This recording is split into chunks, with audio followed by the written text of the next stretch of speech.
Rui Hachimura at Christian Wood, yan ang ating pag-uusapan. Shot here. Final seconds. Bryant for the win. Bang! Bumalik na pala ang dating chemistry ng Lakers na kung saan ito daw ang lineup na ginamit nila kung saan nanalo sila sa playoffs last season. Naayon pa kay Rui Hachimura sa kanyang post-game interview. Sinasabi nga daw nito sa kanyang mga kasamahan na ito nga daw ang kung sino sila. Lalo at sinubukan nga daw nila ang katulad sa maraming iba't ibang bagay sa kanilang lineup. Pero ito daw ang lineup na gamit nila sa playoffs sa kung papaano daw sila nanalo. Kaya alam mo daw kung gaano ito kasimple.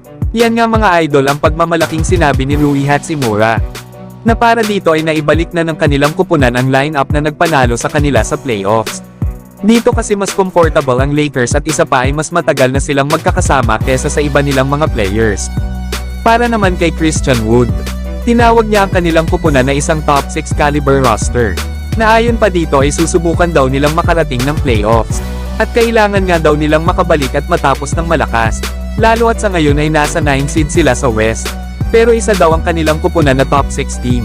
Nasa palagay pa daw ni Christian Wood na kung makakabalik nga daw sila na may attitude para subukan na manatiling consistent.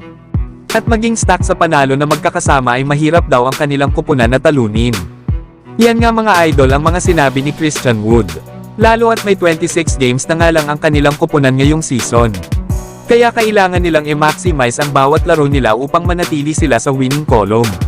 Higit sa lahat ay dapat ay maging consistent ang kanilang mga players sa kanilang mga laro. At ipakita muli nila ang maganda nilang performance katulad sa pagsisimula nila ngayong February. Nagaya nga ng sinabi ni LeBron James na kung magiging healthy ang kanilang kupunan, ay kayang-kaya nila ang makipag-compete sa malalakas na team sa NBA lalo na sa playoffs. Pero kayo mga idol sa palagay nyo pang top ano kaya ang Lakers sa West bago matapos ang regular season? So hanggang dito na lang tayo mga idol.